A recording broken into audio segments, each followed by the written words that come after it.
సభకు నమస్కారం. సభాధ్యక్షులు పెద్దలు స్పీకర్ గారికి ధన్యవాదాలు.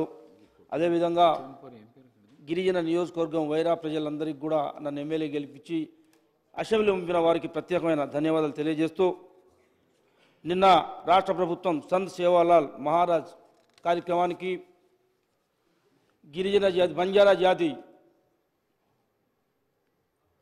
సమాజానికి సేవాలాల్ మహారాజ్కి కార్యక్రమానికి సెలవు దినం ప్రకటించడాన్ని రాష్ట్ర ప్రభుత్వాన్ని ప్రత్యేకంగా రాష్ట్ర ముఖ్యమంత్రి గారికి ప్రత్యేకంగా ధన్యవాదాలు తెలియజేస్తూ, అధ్యక్ష, వైరా నియోజకవర్గం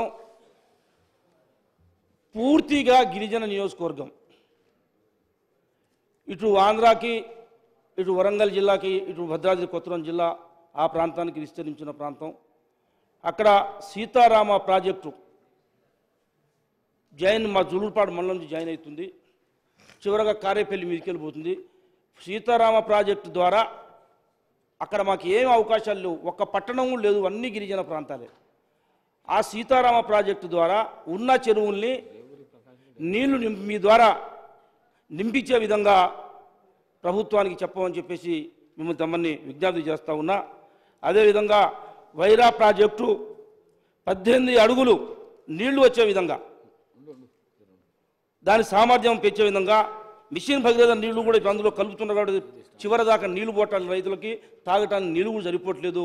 దాని సామర్థ్యాన్ని పెంచి 18 అడుగుల వరకు నీళ్లు ఇచ్చే విధంగా మన ప్రభుత్వం వారికి ఆదేశించమని మనవి చేస్తూ ఉన్నాం. అధ్యక్ష, దాని కింద కుడి ఎడవ కాలువల్ని రివిట్మెంట్ చేసే విధంగా ప్రభుత్వానికి తమ ద్వారా విజ్ఞప్తి చేస్తూ ఉన్నాను. కొణిజర్ల మండలానికి, ఏనుకూరు మండలానికి ఒక కాలువ నాగార్జున సాగర్ కాలువ వస్తుంది అధ్యక్ష, అది పూర్తిగా కింద డైరెక్ట్గా ఆంధ్రాకి వెళ్ళిపోతుంది. మాకు ఉపయోగం లేకుండా ఉంది. మా 2 మండలాలకి లిఫ్ట్ ఇరిగేషన్ ద్వారా నీళ్లు ఇప్పించేటట్టుగా ప్రభుత్వానికి తమ ద్వారా విజ్ఞప్తి చేస్తూ ఉన్నా. అదేవిధంగా అధ్యక్ష, మన జూలూరుపాడు మండలంలో 18 సంవత్సరాలైంది అధ్యక్ష, 30 పడకల ఆసుపత్రి కట్టి స్టాఫ్ ఉన్నారు కానీ దాని ఇంతవరకు ఓపెన్ చేయలేదు. దయచేసి దాన్ని అప్గ్రేడ్ చేయించమని చెప్పి తమ ద్వారా మనవి చేస్తూ ఉన్నా. మన సింగరేణి మండలం బొగ్గు బావులు పుట్టిన మండలం, ఆ మండలంలో కూడా 30 పడకల హాస్పిటల్ని మన అప్గ్రేడ్ చేయించమని తమ ద్వారా మనవి చేస్తా ఉన్నాం అధ్యక్ష.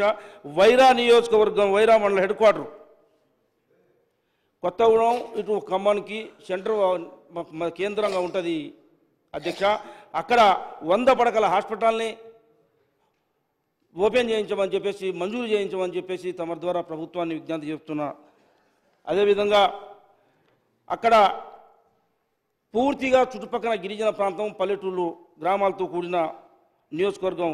దానికి అధ్యక్ష, ఇంటర్నేషనల్ పాఠశాల, agriculture college, AG BSc, government degree college, ITI, nursing college, polytechnic college తమ ద్వారా యూత్ అందరికీ కూడా స్కిల్ డెవలప్మెంట్ సెంటర్, ఇవన్నీ కూడా తమ ద్వారా మంజూరు చేయిస్తే అంత గ్రామీణ ప్రాంతం ప్రజలు, గిరిజనులు, హరిజనులు, బీసీ వర్గాలు, అక్కడ గతంలో ఐటీడీఏ ఉండే అధ్యక్ష, ఐటీడీఏ ఉండే, ఎస్సీ కార్పొరేషన్ ఉండే, వీరన్నిటి ద్వారానే ఆ ప్రభుత్వాల ద్వారానే ప్రజలకు అందుబాటులో ఉండేవి. కానీ అక్కడ ఈ గత ప్రభుత్వం 10 సంవత్సరాల్లో ఐటీడీఏలు మొత్తం పక్కన పడేసినాయి, ఎస్సీ కార్పొరేషన్ పక్కన పడేసింది, యువకులకి ఏం చేయలేని పరిస్థితి వచ్చింది. ఆ రోజు రైతులకి కరెంటు, మోటార్లు, బావులు అన్నీ వాళ్ళే ఇచ్చేవాళ్ళు. ఇప్పుడు తమ ద్వారా మరే చేసుకుంటున్నా, పోడు ఏదైతే ఆ రోజు కాంగ్రెస్ ప్రభుత్వం గిరిజన రైతులకి పోడు పట్టాలు ఇచ్చిందో వాళ్ళందరికీ కూడా ఐటీడీఏల ద్వారా బోర్లు వేయించి కరెంట్ ఇప్పియాలని చెప్పేసి తమ ద్వారా ప్రభుత్వానికి ప్రత్యేకమైన విజ్ఞప్తి చేస్తున్నా. అదేవిధంగా మాకు సింగరేణి కాలనీ, సింగరేణి పుట్టిన గడ్డ, సింగరేణి ద్వారా ఈ ప్రాంతం అభివృద్ధి జరిగేలా తమ ద్వారా ప్రభుత్వాన్ని విజ్ఞప్తి చేస్తున్నారు. ఈ అవకాశం ఇచ్చిన ధన్యవాదాలు.